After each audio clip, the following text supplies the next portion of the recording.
Nah jadi pertanyaan kita sekarang, kok bisa dunia barat Nasrani, mayoritas Nasrani, bangsa Rum ini kok lebih empati, simpati, punya solidarity dengan saudara-saudara kita di Palestina ketimbang sebagian kita sendiri? Ternyata ini jawabannya. Jadi ada hadis Nabi SAW ya 15 abad yang lalu yang bunyinya seperti ini. Bagi bapak dan ibu yang penasaran, hadisnya ada di mana? Anda bisa temukan di buku tebal judulnya Ensiklopedia Akhir Zaman, karya Dr. Muhammad Ahmad Al-Mubayyad Hafizahullah, seorang ulama dari Gaza juga. Dan alhamdulillah Syekh Mubayyad sampai sekarang masih hidup, alhamdulillah. Dia masih terus lewat official channel YouTube-nya ngirim surat kepada para murid-muridnya di seluruh dunia, menyatakan bahwa dirinya sudah hampir 3 kali terbunuh oleh bomnya Israel. Dia pindah-pindah tempat tinggal terus di Gaza. Bismillahirrahmanirrahim. Nah, pada kesempatan kali ini saya mengangkat tema yang mungkin agak mengagetkan, tapi tema ini penting karena ada alasannya. Jadi tema hari ini adalah fenomena bangsa Rum dan umat Islam dalam Tufanul Aqsa. Tufanul Aqsa artinya badai Al-Aqsa, dan ini adalah nama perang yang sedang terjadi sekarang, yang nama ini disematkan oleh para mujahidin di Gaza. Jadi mereka sengaja memilih nama ini supaya siapapun yang mengikuti peristiwa ini, terutama Muslim, dia menjadi sadar bahwa perang ini bukan perang yang tidak ada kaitannya dengan Masjidil Aqsa, tapi ini kaitannya erat sekali. Ya. Nah, jadi fenomena bangsa Rum itu maksudnya bangsa Nasrani. Jadi bangsa Rum ini kalau di zaman Nabi SAW diartikan sebagai bangsa Eropa Nasrani. Nah, hari ini mereka tetap disebut bangsa Rum, Pak. Cuma bedanya sekarang mereka sudah menyebar. Mereka bukan hanya di Eropa, tapi mereka mencakup wilayah Amerika dan juga wilayah Australia. Ya, karena orang-orang yang datang ke Amerika itu berasal dari Eropa. Ya, baik itu yang sekarang jadi negara Amerika Serikat, Kanada, Amerika Tengah maupun Amerika Selatan, itu semua adalah wilayah yang pada hakikatnya diisi oleh orang-orang Eropa yang imigrasi ke Amerika. Begitu juga Australia. Ya, Australia itu sekarang dikelola, dipimpin, didominasi oleh bangsa Rum. Nah, jadi kenapa kita mengambil judul ini? Karena ada satu pertanyaan.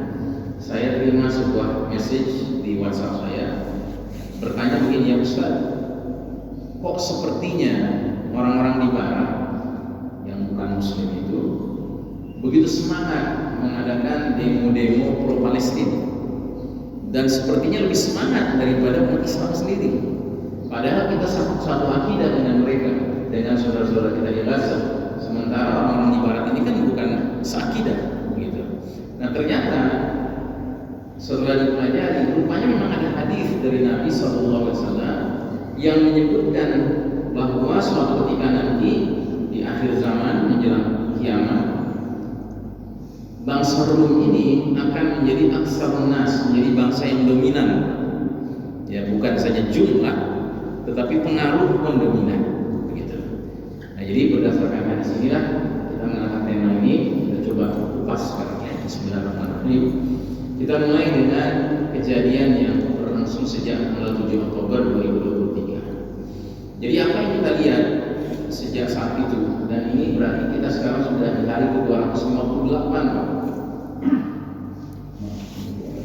Ya, betul, 258 ya. Yang berarti sudah 285, maaf ya. 285 yang berarti sudah 9 bulan ditambah 15 hari atau 16 hari. Ya, Masya Allah, perang ini terus berlangsung. Dan semakin hari kita semakin meyakini tampaknya perang ini menjelaskan sebuah ayat dari surat Al-Anfal ayat 41. Allah Ta'ala berfirman, Yawmal Furqan yawmal taqal jam'an. Hari Furqan yaitu hari bertemunya dua pasukan. Furqan itu artinya apa? Artinya pembeda atau pemisahan antara al-haq dengan al-batil. Ya. Jadi kata Allah Ta'ala lewat ayat ini, hari pemisahan antara yang hak dengan yang batil, yaitu hari bertemunya dua pasukan. Bertemunya dua pasukan artinya peristiwa apa, Pak? perangnya. Tapi tidak semua perang merupakan Yaumul Furqan, tidak semua perang. Contoh, perang dunia pertama itu orang-orang kafir lawan orang-orang kafir, kaum muslimin terlibat tetapi campur aduk. Ya. Perang dunia kedua pun begitu, orang kafir lawan orang kafir. Perang itu tidak serta-merta membuat masyarakat dunia menjadi sadar mana yang hak, mana yang batil. Bahkan yang sekarang sedang terjadi di Eropa, perang Ukraina lawan Rusia, Pak, yang karenanya kita pun nggak peduli dengan perang itu perang antara kafir Rusia lawan kafir Ukraina. Tapi perang yang terjadi di Ardul Mubarakah, di Syam, di Palestina, di Gaza, ini adalah perang yang makin hari makin memperlihatkan bahwa ini dua pasukan yang bertemu ini adalah pasukan beriman yang sejati imannya melawan pasukan kafir yang sejati kafirnya. Sehingga secara mendunia, apa yang sedang terjadi sekarang? Saya mengistilahkan di atas itu sedang terjadi globally growing pro-Islam Palestine and anti-Zionist Israel opinion. Sedang terjadi sebuah opini, ya, pandangan yang makin lama makin bertumbuh, ya, makin membesar secara global, di mana masyarakat akhirnya menjadi masyarakat yang pro-Islam Palestina dan anti-Israel Zionis Yahudi. Ya, itu makin jelas. Semenjak 7 Oktober 2023 pecahnya Tufanul Aqsa, perang Badai Aqsa, masyarakat dunia kian hari kian menyadari mana pihak yang terzalimi dan mana pihak yang menzalimi. Siapa yang berada di atas al-haq, kebenaran, dan siapa yang berada di atas al-batil, kebatilan. Sehingga dua pelajaran itu makin jelas sekarang terlihat, Pak. Pelajaran pertama, barang siapa ingin belajar soal kesabaran, ketabahan, ketegaran, keimanan, ketawakalan hanya kepada Allah Ta'ala, hidup mulia, mati terhormat, belajarlah kepada bangsa Palestina, Gaza, Muslim. Tapi barang siapa ingin belajar soal kedustaan, keculasan, kepalsuan, pengkhianatan, kezaliman, arogansi, kesombongan, belajarlah sama Israel Yahudi Zionis, laknatullah alaihim. Ya, ini makin jelas, Pak. Karenanya kita sangat menyayangkan ketika makin dunia sendiri makin melihat perbedaan ini, kok bisa-bisanya ada orang-orang yang mengaku Muslim berkunjung ketemu presiden negara haram Zionis. Aneh sekali ini. Ini aneh sekali. Tahu Pak ya beritanya? Kalau belum tahu saya kasih tahu Pak. Jadi baru-baru ini beberapa hari yang lalu ada 5 pemuda 3 orang, pemudi 2 orang, semuanya mengaku dari organisasi Islam terbesar di dunia. Ya. Mereka mengunjungi Presiden Isaac Herzog. Siapa ini? Ini Presiden negara Arab Israel. Laknatullah alaihi. Dan beberapa waktu yang lalu di bulan Januari atau Desember 2023 itu ada foto beredar Presiden Isaac Herzog ini mengunjungi pasukan Israel yang mempersiapkan rudal-rudal yang mau dilemparkan ke Gaza, membunuh anak-anak Gaza, orang-orang Gaza. Dia sengaja bikin tulisan di salah satu rudalnya itu, ya kan, yang isinya adalah mendoakan supaya rudal ini benar-benar menghantam, menghabisi orang-orang Gaza. Nah, presiden macam begini dikunjungi sama 5 orang pemuda-pemudi, ya, sebuah organisasi yang dianggap terbesar di dunia, Islam terbesar dari Indonesia pula. Ya. Apa gerangan yang bisa muncul di pikiran orang kalau melihat peristiwa itu? Apalagi kemudian dengan bangganya mereka berfoto bersama, sumringah pula, senyum-senyum pula, Pak. Dan begitu mereka meninggalkan Israel, apa yang terjadi? Terjadilah pemboman saudara-saudara kita yang sedang ngantri air, ngantri makanan, sehingga syahid 90 orang di wilayah Gaza. Sementara ada 22 yang syahid sedang sholat zuhur di Camp Shadi. Ya, sedang sholat zuhur, Pak, dibom, Pak. Ya kita sih yakin insya Allah mereka semuanya syahid. Mereka sudah tenang di sana. Cuma yang jadi masalah adalah ini di mana letak kesadarannya untuk memilih 2 pelajaran ini, ya kan? Kan kita harusnya mengambil pelajaran, Pak. Berarti ini bukan perang sembarang perang, Pak. Ini perang menentukan mana pihak yang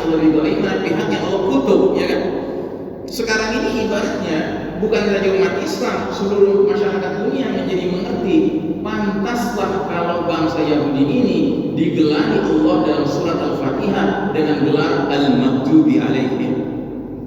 Tahu Pak Al-Maghdubi alaihim artinya apa? Kaum yang dimurkai Allah Subhanahu wa taala. Dan kita setiap hari minimal 17 kali sesuai dengan jumlah rakaat salat 5 waktu kita, Pak. Kita membaca doa agar kita ditunjuki jalan yang lurus, ghairil maghdubi alaihim, bukan jalannya orang-orang yang engkau murkai ya Allah, yaitu jalan Yahudi.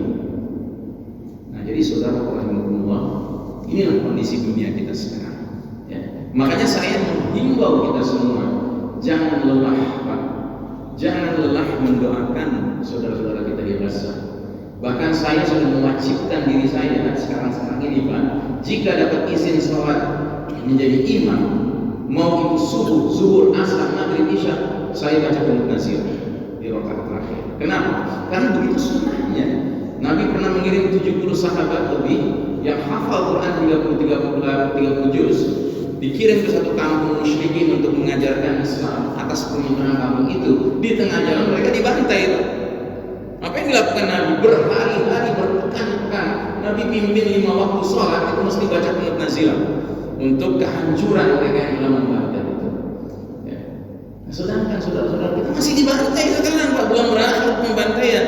Masa iya kita bosan? Masa iya kita tidak sabar mendoakan mereka? Dan ingat Pak, yang saya minta bukan banyak, Pak, mendoakan. Doa itu gratis, Pak. Ya, kalau tadi permintaan saudara-saudara Asa Charity, kita perlu mengeluarkan uang, Pak. Kenapa? Karena itu bentuk konkret kita ingin membantu mereka, ya Pak. Dan saya ingatkan, kalau memberikan bantuan kepada saudara-saudara kita di sana yang sifatnya selain doa, Pak, kita harus punya prinsip. Sekecil apapun yang kita berikan, jika ikhlas lillahi ta'ala, besar di mata Allah Subhanahu wa taala. Dan sebesar apapun kita memberikan, kata kita mengatakan saya tackle 1 bulan 700 juta rupiah, kalau itu tidak ikhlas tidak diterima sama Allah Taala. Nah, karenanya saudara rahimahullah, mari kita ambil pelajaran, mari kita ambil kesempatan berharga ini. Ya, kalau memang kita mau membantu saudara-saudara di sana, ini alhamdulillah kawan-kawan Asa Charity menjemput bola, Pak. Ya, menjemput bola untuk menyalurkan kepada saudara kita di sana. Nah, kemudian yang berikutnya, mensikapi tufanul aqsa ini, dunia secara umum terbagi lagi ke dalam 2 kubu yang makin hari makin kelihatan mengkristal, membelah begitu. Kubu apa ini? Kubu rakyat dunia kebanyakan dan kubu pemerintahan dunia kebanyakan. Sehingga ungkapan yang terkenal di sosial media, khususnya di masyarakat Inggris Barat, Pak, itu kalimat ini, Pak. Most people of the world stand with Palestine. Kebanyakan rakyat dunia berpihaknya ke Palestina. While most governments of the world stand with Israel. Sementara kebanyakan pemerintahan dunia berpihaknya ke Israel. Dan ini nggak ada kecualinya, Pak. Maaf, termasuk pemerintahan negara Arab, termasuk pemerintahan negara Muslim. Ya, kita harus akui jujur, Pak. Coba lihat, masa iya negara kafir Israel yang dikutuk Allah, sekutunya Amerika, Inggris, Prancis, Jerman, ngirim senjata, ngirim pasukan, nggak malu-malu kucing, Pak. Terang-terangan diumumkan, diberitakan. Tapi kenapa pemerintah negeri Arab, pemerintah kaum muslimin tidak ngirim pasukan ke sana, tidak ngirim senjata ke sana? Padahal kita satu akidah, Pak. Kenapa? Jawabannya karena Nabi SAW sudah mengatakan akan datang suatu fase dalam perjalanan umat Islam di mana yang menjadi para pemimpin itu digelari oleh Nabi dengan gelar mulkan jabriyatan. Apa artinya? Para penguasa yang memaksakan kehendak mereka, mengabaikan kehendak Allah dan Rasulnya, lebih mengutamakan kehendak pribadinya atau kehendak oligarki di belakangnya daripada kehendak Allah dan Rasulnya. Itulah rahasianya kenapa negeri-negeri Muslim pemerintahannya, negeri-negeri Arab pemerintahannya tidak bertolak mengirim bantuan berupa senjata. Betul Pak, ambulans penting, betul Pak, dandung penting, air bersih penting, humanitarian aid itu penting, itu benar Pak. Tapi kan ini urusannya lagi diperangi, masa cuma itu yang dikirim? Kenapa bukan senjata? Kenapa bukan pasukan? Ya nggak Pak? Itu baru berimbang kan? Itu baru berimbang. Ini tidak berimbang. Kenapa tidak berimbang? Ya karena mohon maaf kata para penguasa negeri Arab dan negeri kaum muslimin mayoritasnya ya tunduk kepada Barat. Gitu. Makanya kita kecewa sekali Pak. Sedang begini saudara-saudara kita di Gaza, diam-diam ada pejabat-pejabat pemerintahan tertentu, ya kan, yang mereka menjalin normalisasi dengan Israel, Pak. Ya. Termasuk dari negara di Indonesia Pak, namanya negara Wakanda, ya. Di Wakanda itu ada Pak sejak Januari kemarin, ya. Impor ekspornya dengan Israel tiba-tiba menjadi 1000% naik Pak. Innalillahi wa inna ilaihi raji'un. Saat saudara-saudara kita sedang dibantai di Gaza. Jadi boro-boro ngirim senjata, boro-boro ngirim pasukan Pak. Malah diam-diam menjalin hubungan dagang yang dinaikkan, padahal nggak ada hubungan diplomatik. Tapi sekali lagi Pak, ini bukan di Indonesia, di Wakanda. Ya, tahu Wakanda? Itu kalau nggak tahu tanya sama teman-teman yang tahu. Nah, jadi saudara rahimahumullah, rakyat dunia yang menunjukkan keberpihakan kepada Palestina juga ternyata terbelah dua. Ada dunia barat yang pada umumnya sangat aktif menunjukkan keberpihakan kepada Palestina, dan ada dunia Islam yang tidak terlalu aktif. Ini kan aneh Pak, aneh sekali, ya. Ironis sekali, sementara sebagian besar masyarakat barat bangsa Rum yang mayoritas bukan Muslim alias Nasrani lebih memiliki jiwa empati, simpati, solidarity kepada bangsa Palestina Muslim Gaza. Sedangkan sebagian kita kaum muslimin malah kurang menunjukkan kepedulian dan empati, solidarity kepada saudara-saudara Muslim di Gaza. Aneh sekali, ya. Jadi Anda tahu Pak, di negeri Muslim kalau ada demo pro Palestina Pak, paling lama 3 jam, paling lama 4 jam, paling lama. Tapi di kampus-kampus elit di Amerika Serikat Pak, mahasiswanya itu kalau mengadakan demo pro Palestina Pak berhari-hari Pak. Bukan sekitar sekian jam, berhari-hari. Dalam bentuk apa? Mereka bikin yang namanya encampment. Apa encampment itu artinya? Perkemahan. Di mana? Di halaman kampus. Dan itu bukan kampus kaleng-kaleng Pak. Kampus Harvard University, Stanford University, UCLA, UNYC, George Washington University, Pittsburgh University, Stanford University, luar biasa, ya. Dan yang lebih luar biasanya apa? Karena mereka bikin tenda, ya. Mereka ingin mengumumkan kepada dunia, kami tahu, kami ingin merasakan apa yang dirasakan saudara kami di Gaza. Mereka itu nggak punya rumah lagi yang dari beton, dari semen. Mereka terpaksa tinggal di tenda-tenda. Kami pun tinggal di tenda sebagai bentuk solidaritas, ya. Dan mereka karena berhari-hari berjam-jam, sebagian mereka tentu ada mahasiswa Muslim Pak. Itu pada jam-jam sholat, mereka sholat berjamaah di halaman kampus. Dan yang menariknya, rektor kampus biasanya manggil polisi untuk membubarkan sholat itu. Siapa yang menjaga orang-orang yang sholat itu? Yang bukan Muslim, mahasiswa bukan Muslim bikin pagar betis, saling gandengan tangan menghalangi polisi yang ingin membubarkan sambil teriak-teriak, let them pray, biarkan mereka sholat, biarkan mereka sholat. Masya Allah, luar biasa Pak. Dunia sedang berubah. Makanya saya sering mengatakan, di balik derita yang dialami saudara-saudara kita di Gaza Pak, Allah sedang mencurahkan hadiah kepada kita Pak. Kenapa? Karena dengan peristiwa ini, Masya Allah, terjadi perubahan sikap masyarakat dunia khususnya Barat, non-Muslim, Nasrani, yang tadinya pro-Israel menjadi pro-Palestina. Ya. Bahkan lebih jauh lagi Pak, di kampus-kampus elit itu ada mahasiswa-mahasiswa Yahudi terlibat dalam demonstrasi pro-Palestina. Mereka menyebut dirinya komunitas Yahudi anti-Israel Zionis, pro kemerdekaan Palestina. Masya Allah, ya. Sehingga siapa namanya Perdana Menteri Israel, Netanyahu, ya. Dia sampai mengeluarkan pernyataan lewat televisi. Dia bilang, hey Presiden Joe Biden, hey Amerika, tolong itu bubarkan itu demo-demo pro Palestina di kampus-kampus di Amerika. Karena apa? Karena demo itu menimbulkan ketakutan pada mahasiswa Yahudi, dosen-dosen Yahudi. Padahal ternyata dosen Yahudi, mahasiswa Yahudi ikut demo itu, pro demo itu. Jadi dia bilang ini menimbulkan rasa takut orang-orang Yahudi di kampus-kampus di Amerika. Dan ini adalah demonstrasi antisemitisme, kata dia. Antisemitisme itu artinya anti-Yahudi. Padahal mahasiswa Yahudi sendiri ikut. Dan mereka menyatakan, ya kami tidak merasa menjadi terancam, ya. Karena apa? Karena ini urusannya adalah urusan yang mendasar manusiawi, ya, orang itu tersentuh. Nah, jadi pertanyaan kita sekarang, kok bisa dunia Barat Nasrani, mayoritas Nasrani bangsa Rum ini, kok lebih empati, simpati, punya solidarity dengan saudara-saudara kita di Palestina ketimbang sebagian kita sendiri? Ternyata ini jawabannya. Jadi ada hadis Nabi SAW, ya, 15 abad yang lalu yang bunyinya seperti ini. Bagi bapak dan ibu yang penasaran, hadis ini ada di mana, Anda bisa temukan judulnya Ensiklopedia Akhir Zaman, Pak. Karya Dr. Muhammad Ahmad Al-Mubayyad hafizahullah, seorang ulama dari Gaza juga. Dan alhamdulillah Syekh Mubayyad sampai sekarang masih hidup, alhamdulillah. Dia masih terus lewat official channel YouTube-nya ngirim surat kepada para murid-muridnya di seluruh dunia, menyatakan bahwa dirinya sudah hampir 3 kali terbunuh oleh bomnya Israel. Dia pindah-pindah tempat tinggal terus di Gaza. Ya, masya Allah. Nah, jadi beliau mengangkat satu hadis yang beliau kasih judul dominasi Romawi menjelang hari kiamat.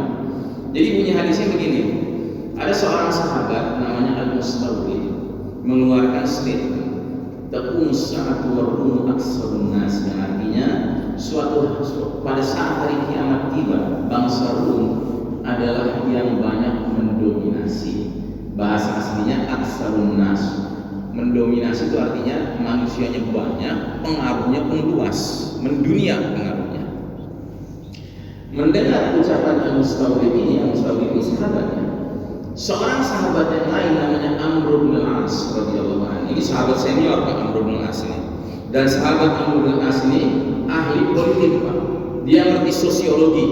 Dia sangat paham tentang bangsa Rum pada masa itu, bangsa Persia pada masa itu, dia sangat paham. Sehingga dia mengatakan, "Absir ma taqul." Sadarkah apa yang kamu katakan itu? Jadi Amr bin Al-As itu bingung, kok ada seorang sahabat memuji-muji bangsa Rum gitu. Ini kan aneh. Ternyata apa kata Al-Mustawrid? Benar, aku mengatakan apa yang aku dengar dari Rasulullah SAW. Oh, begitu tahu bahwa ini ucapan Rasul, langsung Amr bin As menyesuaikan. Langsung dia sebagai orang yang mengerti tentang sosiologi masyarakat Rum, dia langsung mengatakan, ya, la in qulta dzalika inna fihim la khisalan arba'an innahum la ahlan nas 'inda fitnah.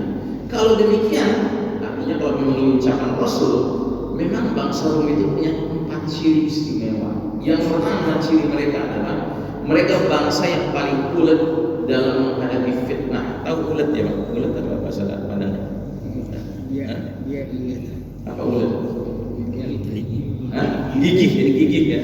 Mereka bangsa yang paling gigih menghadapi fitnah. Terus yang kedua kata Abu bin As, wa asra'uhum ifaqatan ba'da musibah.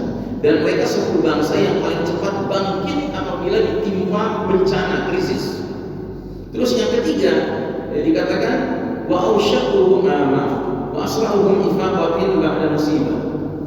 Terus wa ausyaquhum karatan ba'da farratin, yang artinya mereka bangsa yang paling cepat bersatu setelah tadinya tercerai-berai. Terus yang keempat ciri mereka wa khairuhum limiskinin wa yatimin wa dha'ifin, dan mereka adalah bangsa yang paling santun, paling penyayang terhadap orang miskin, anak yatim, dan kaum du'afa, kaum yang lemah. Terus yang kelima, Amr bin As ingat ada yang kelima, wa khamisah, dan yang kelima hasanatun jamilatun wa amnanuhum min zulmil qulub. Mereka adalah satu bangsa yang paling indah dan paling bagus dalam kemampuan mencegah kezaliman penguasa mereka. Masya Allah. Ya. Dan kalau kita lihat bangsa Rum hari ini, bangsa Eropa, Amerika, Australia, itu memang bangsa yang punya sifat-sifat seperti ini, Pak. Terutama yang terkait tema kita nomor 4 dan nomor 5, Pak. Jadi mereka bangsa yang sangat peduli, sangat santun terhadap orang miskin, kaum yatim, anak yatim, dan kaum du'afa, kaum yang lemah. Coba perhatikan masyarakat Gaza sekarang, tiba-tiba memenuhi 3 kriteria ini kan? Mereka masyarakat yang tiba-tiba jadi miskin kan, nggak punya rumah, nggak punya pakaian ganti, nggak ada air, nggak ada minuman, nggak ada makanan, ya, nggak ada rumah sakit, nggak ada masjid, hancur semua, ya kan? Itu jadi miskin mereka. Dan mereka menjadi kaum yang anak-anaknya sebagian besar jadi yatim karena orang tuanya pada syahid, ya kan? Gitu. Dan mereka otomatis jadi bangsa yang lemah. Nah, sehingga orang Rum ini menunjukkan penjelasannya Amr bin As ini bahwa mereka menjadi kaum yang sangat peduli dengan masyarakat Gaza karena sifat-sifat itu memang mereka santuni, Pak. Gitu. Nah, terus yang kelima yang menarik juga, mereka sangat bagus dan indah dalam kemampuan mereka mencegah kezaliman penguasa mereka. Coba lihat Amerika, Presiden Joe Biden itu luar biasa, Pak. Terus ngirim senjata, ngirim bom untuk Israel, untuk membunuh anak-anak Gaza. Sementara rakyatnya, mahasiswa di Amerika itu luar biasa protes mereka. Dan mereka tidak main-main, Pak. Anda tahu sekarang di Amerika sedang menjelang pilpres, Pak, pemilihan presiden bulan November nanti. Jadi Joe Biden sekarang banyak pergi melakukan kampanye karena dia incumbent yang ingin ikut dalam pilpres itu lagi, Pak. Ini dia sedang sambutan, ya, lagi kampanye. Itu langsung di-cut aja sama rakyat Amerika, Pak. Pemudinya, dan mereka panggilnya apa? Hey, Genocide Joe. Nah, gitu. Panggilannya begitu, Pak. Genocide Joe, artinya apa? Hey Joe, tukang ngebantai. Nah, begitu. Ya kan? Terang-terangan. Jadi ini hadis menjelaskan kepada kita, oh pantas ya bangsa pun begitu luar biasa solidaritasnya, empatinya, simpatinya kepada saudara-saudara kita di Gaza. Kenapa? Karena mereka adalah target kepedulian bangsa Rom. Dan Anda tahu sekarang banyak dokter dari Amerika, dari Inggris itu mereka berangkat sendiri ke Gaza, nyobain tinggal di Gaza dan ikut menjadi dokter di Gaza selama 1 bulan. Itu biasanya mereka batasi sebulan saja. Nanti mereka pulang, mereka ceritakan apa yang mereka alami. Dan mereka, wah, cerita-ceritanya luar biasa, Pak. Mereka baru mengalami melakukan operasi tanpa obat bius, ya kan? Dan anak-anak yang dioperasi, diamputasi kakinya itu sambil mereka kan nggak ada obat bius. Apa caranya supaya mereka tahan? Mereka baca Quran, mereka hafalkan Quran itu. Hafalan keluar dari lisan mereka. Jadi dokter-dokter ini juga otomatis jadi dai, Pak, jadi pembawa dakwah tentang apa yang terjadi di Gaza. Luar biasa. Nah, jadi saudara rahimahullah, kalau kita perhatikan 5 ciri-ciri istimewa bangsa Rom ini, kira-kira 5 ciri ini ada nggak dalam Quran dan Sunnah dalam Islam? Ada. Coba lihat. Bangsa yang paling ulet dalam menghadapi fitnah. Memangnya di dalam Al-Quran, dalam hadis nggak ada tuh arahan dari Allah dan Rasul bagaimana kita harus menghadapi fitnah? Ya, bahkan hadis yang terkenal kan Nabi bersabda, "Dadiru bil anna fitanan baqita'il lailil muslim." Kelak di akhir zaman nanti bakal muncul banyak fitnah, dan kalau datang era itu dunia menjadi gelap gulita seperti malam, maka kalian hendaknya bersegera beramal. Itu kan arahan dari Nabi bagaimana kita menghadapi fitnah. Jadi kalau kita menghadapi era fitnah kayak sekarang ini, Pak, terbersit saja di hati Anda mau berbuat amal soleh, jangan ditunda, segera kerjakan. Terbersit saja mau amal ibadah, segera kerjakan. Kenapa? Kalau ditunda, karena fitnah ini mencabik-cabik kita, menarik-narik kita, bisa saja batal, nggak jadi kita kerjakan. Karena kita terlalu banyak mikir, lalu kita tunda-tunda. Ya, termasuk tadi dibantu sama teman-teman acara kita terima amplop gitu kan, jangan tunda-tunda, langsung kirim. Gitu. Karena apa? Boleh jadi dengan jalannya waktu sementara fitnah mengepung kita, fitnah itu akan mencabik-cabik kita, menarik-narik kita, akhirnya batal niat baik kita untuk beramal soleh, untuk beramal ibadah. Jadi arahan dari Quran Sunnah untuk menjadi umat yang paling kuat menghadapi fitnah, umat Islam ini lebih pantas lagi daripada bangsa Rom. Yang kedua, cepat bangkit apabila ditimpa krisis. Ingat ada hadis Nabi lagi jalan dengan beberapa sahabat lewat di kuburan pemakaman. Ia seorang wanita tutup mukanya begini, nangis di atas makam anaknya yang baru saja dimakamkan. Menangis dia terseduh-seduh. Nabi melihat pemandangan itu langsung mendekat kepada wanita ini dan berkata, "Ittaqillaha wasbiri." Wahai ibu, bertakwalah engkau kepada Allah dan bersabarlah. Maka wanita ini tanpa melihat siapa yang memberi nasihat langsung mengatakan, "Alaika anni." Tinggalkan aku seorang diri. Engkau tidak mengalami apa yang telah Nabi. Nabi tinggalkan. Setelah Nabi pergi, wanita ini baru sadar itu Rasul tadi, malu dia kejar ke rumah Nabi. Begitu ketemu dengan Nabi, apa kata Nabi? Innamas sabru 'inda sadaqatil ula. Sesungguhnya yang namanya sabar itu saat pukulan pertama musibah. Bukan sabar namanya orang kena musibah, nangis, meraung-raung, berguling-guling. Datang kawannya si A ngasih nasihat, sabar kamu ada di musibah ini. Berhenti berguling-gulingnya, masih nangis, masih meraung-raung. Datang si B kawannya yang lain lagi memberi nasihat supaya bersabar, berhenti meraung-raungnya, tapi masih menangis. Datang si C kawannya juga mengatakan kepada dia sabar, berhenti nangis. Ini namanya bukan sabar, ini namanya sabar dengan syarat punya teman si A, si B, si C. Kalau nggak ada, nangis terus dia, meraung-raung terus dia, berguling-guling terus dia. Nah jadi kita orang beriman ini diajar lewat hadis ini, ya bahwa kita harus punya self mechanism control, kontrol mekanisme diri. Begitu kena musibah, apa yang harus kita lakukan? Ucapkan yang Allah perintahkan. wa bashshiris sabirin, berilah kabar gembira orang yang sabar, alladzina idza asabatum musibatun qalu inna lillahi wa inna ilaihi raji'un. Berilah kabar gembira orang-orang yang sabar, yaitu orang-orang yang bila ditimpa musibah langsung mengucapkan kalimat istirja, sesungguhnya kami berasal dari Allah dan sesungguhnya kami akan kembali kepada Allah. Dan itu dicontohkan oleh saudara-saudara kita di Gaza sekarang. Coba lihat saudara-saudara kita di Gaza. Setiap mereka kena pemboman, keluarganya syahid, apa jawab mereka? Hasbunallah wa ni'mal wakil. Cukup bagi kami Allah. Allah tempat kami berlindung, tempat kami mohon pertolongan. Yang ketiga, yang paling cepat bersatu setelah bercerai-berai. Kita umat Islam paling pantas cepat bersatu setelah bercerai-berai. Kenapa? Karena kita punya alat bersatunya. Apa alat bersatunya? Ali Imran 103. Wa'tasimu bihablillahi jami'an wa la tafarraqu.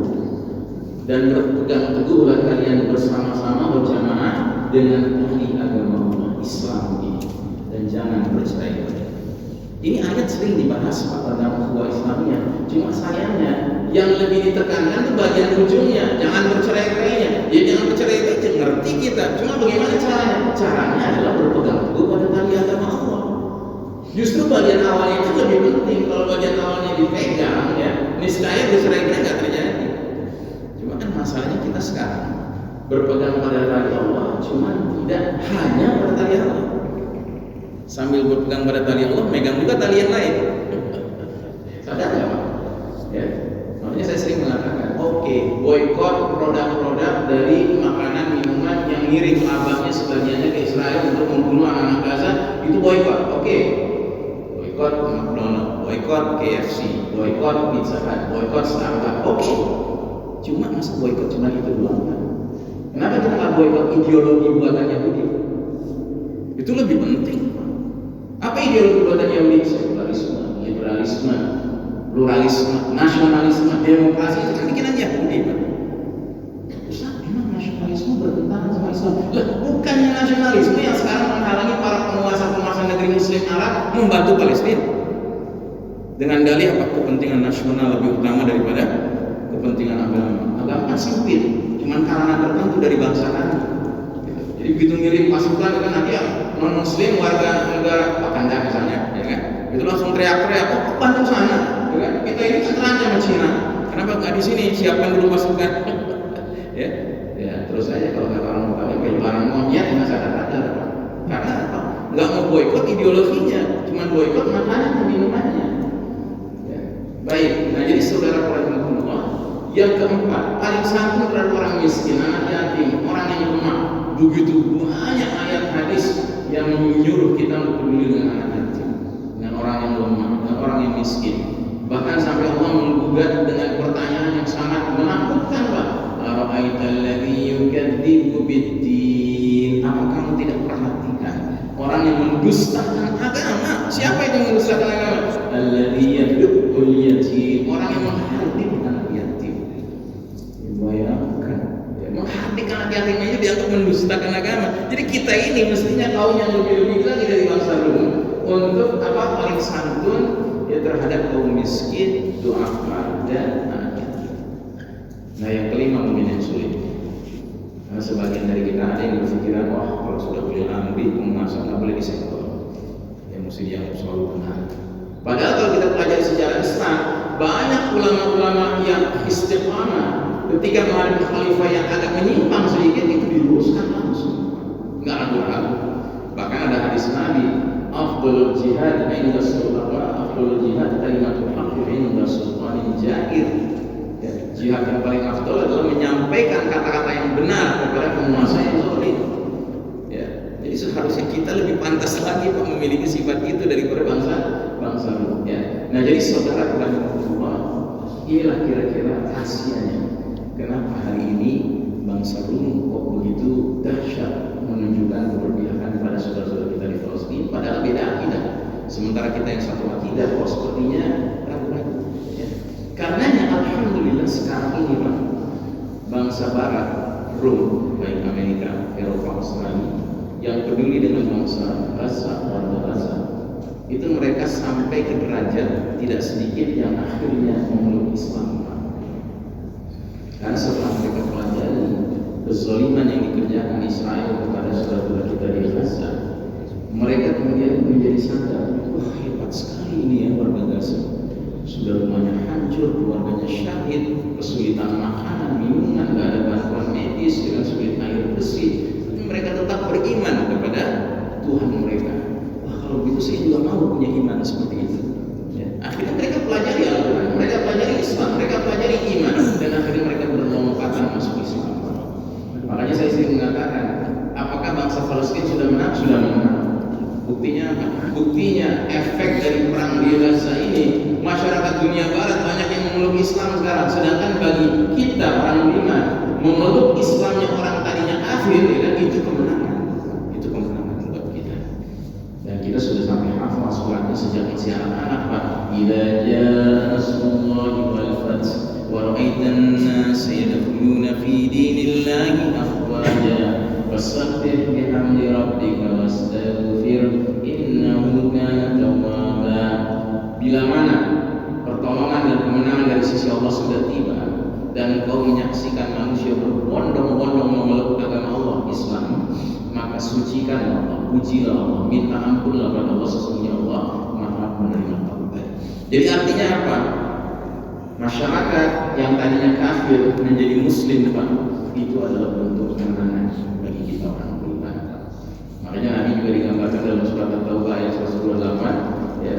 Laqad ja'akum rasulun min anfusikum 'azizun 'alaikum ma antum harisun 'alaikum. Nabi kita itu punya sifat apa? Punya ambisi, harisun 'alaikum, sangat menginginkan keimanan dan keselamatan atas manusia. Jadi kalau kita tanya ambisinya Rasul itu apa sih di dunia ini? Ambisinya Rasul adalah ketemu sama orang yang tadinya kafir, akhirnya memeluk Islam. Kenapa? Karena Nabi sangat ingin orang itu beriman supaya selamat dunia dan akhirat. Dan Anda tahu Pak, Presiden Organisasi Islam di Eropa mengeluarkan pernyataan, selama ini orang Eropa per hari masuk Islam mengucapkan 2 kalimat syahadat rata-rata 40 orang.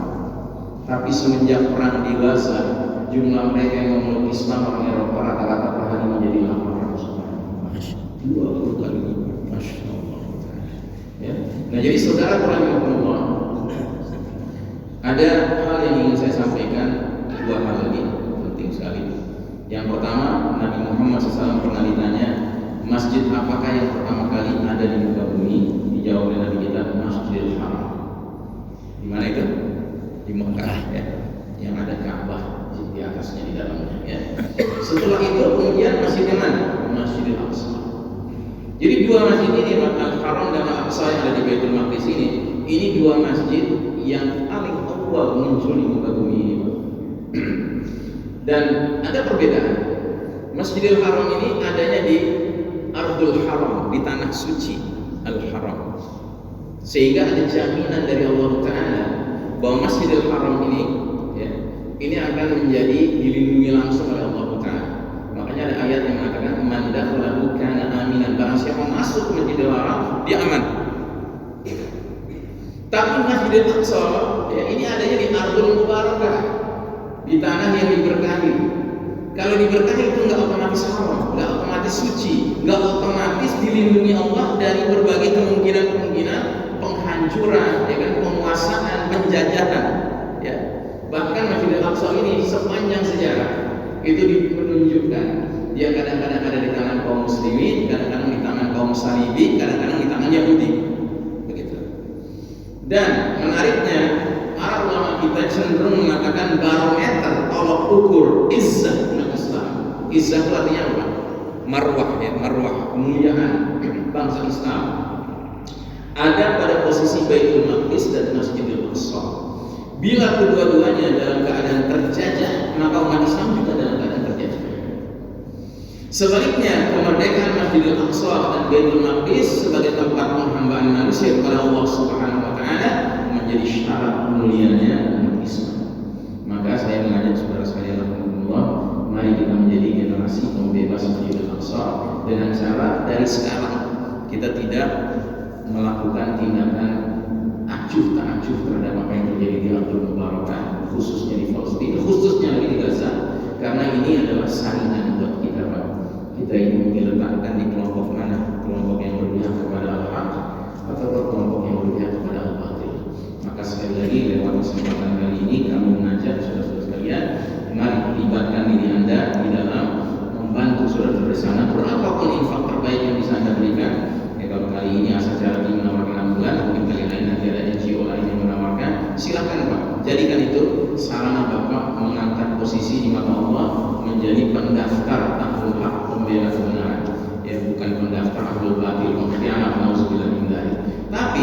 selain daripada bantuan-bantuan seperti ini Pak, ada satu bantuan yang menurut saya wajib setiap muslim serahkan kepada saudara-saudara kita di Palestina di Gaza. Dan bantuan ini gratis Pak. Namanya doa. Ya. Ibaratnya Pak, sehari saja Anda berlalu sekarang ini nggak menyempatkan diri mendoakan saudara kita di Gaza, Anda harus mendoakan saudara kita. Kenapa? Karena mereka saja sabar Pak menghadapi pembantaian Israel. Masa kita nggak sabar mendoakan mereka? Nggak pantas betul. Makanya saya katakan tadi, bagi saya sekarang ini kalau ada kesempatan saya mimpin sholat Pak, mau zuhur, mau subuh, mau asar, mau maghrib, mau isya, saya wajibkan diri saya baca qunut nasilah. Karena Nabi Muhammad SAW dahulu mengirim 70 hufaz hafal Quran 30 juz untuk dididik kepada satu kaum musyrikin yang minta untuk dikirimkan. Ternyata di tengah jalan dibantai Pak. Oh, Nabi nggak main-main. Nabi mendoakan lewat qunut nasilah 5 waktu, ya, kehancuran bagi kaum yang melakukan pembantaian. Sementara pembantaian itu cuma sekali Pak. Sedangkan ini pembantaian sudah 285 hari Pak, terus menerus terjadi. Masa ya kita bosan mendoakan mereka? Dan jangan sekali-kali kita mengatakan saya cuma doa. Doa bukan cuma Pak. Doa itu masya Allah 3. Doa silahul mu'min. Doa itu senjatanya orang beriman. Ya, kita nggak bisa kirim senjata ke mereka. Kita bukan penguasa negeri kaum muslimin negeri Arab. Tapi kita bisa kirim senjata berupa doa. Sebagaimana bapak-bapak punya anak yang nakal, ya, colek istri bapak bilang, Mama doakan anak kita, Mama bangun sholat malam, doakan anak kita supaya jadi orang soleh. Percaya Bapak, anakku akan berubah. Kenapa? Doa itu senjata. Ya, kayak panah melesat itu nggak akan nyasar. Karena Allah Taala mendengarkan doa seorang ibu langsung gak ada hijabnya dengan Allah Subhanahu Wa Taala. Ya. Yang kedua, doa mukhul ibadah. Doa itu inti dari ibadah, otaknya ibadah itu doa. Makanya para ulama mengatakan salah satu makna dari kata sholat adalah doa. Karena bukan sholat namanya kalau di dalamnya ada doanya. Yang ketiga, kata Nabi, seorang muslim mendoakan saudara muslimnya, apalagi saudara-saudara muslimnya tanpa sepengetahuan yang didoakan, di samping dia akan ada malaikat yang menyatakan amin wa la tarimithli. Semoga Allah kabulkan doamu dan bagi engkau hal yang serupa. Mendoakan kesabaran, keistiqomahan bagi muslimin muslimat di Gaza sama saja Anda mendoakan kesabaran untuk diri Anda, keluarga Anda, masyarakat Anda di sekitar Anda. Karena kita sendiri di negeri ini Pak perlu sabar, perlu istiqomah. Karena fitnah kita juga nggak sedikit Pak. Ya. Terus yang kedua, mendoakan para mujahidin bisa dilihat di sana di Gaza, di Palestina untuk dia mendapat pertolongan dan kemenangan dari sisi Allah. Sama saja kita mendoakan calon-calon mujahidin yang boleh jadi nggak lama lagi di negeri juga muncul medan jihad. Yang mana kita tahu setidak-tidaknya kita sudah investasi Pak untuk para mujahidin itu. Syukur-syukur kalau kita dipilih sama menjadi bagian dari sokol mujahidin itu, barisan mujahidin itu. Ini barangkali yang bisa saya share pada pagi hari ini. Mudah-mudahan apa yang saya share ini tidak membuat Bapak dan Ibu makan nggak kenyang, tidur nggak nyenyak, tapi makin bergairah. Ya karena sesungguhnya kita hidup di zaman yang penuh fitnah Pak, suatu zaman yang ujiannya berat, tapi sekaligus juga pahalanya besar Pak. Ya, dan juga hasilnya masya Allah kata para ulama kita. Pahala seseorang berbanding lurus dengan ujian yang dihadapi. Makanya pahalanya warga Gaza itu tinggi sekali Pak, karena ujian yang mereka hadapi berat sekali. Tapi pada dasarnya semua kita ada ujiannya masing-masing. Ya, aku qawli hadza astaghfirullah li wa lakum. Innallaha huwal ghafurur rahim. Wassallallahu ala nabiyyina Muhammadin wa ala alihi washabbihi ajma'in. Walhamdulillahirabbil alamin. Wassalamu alaikum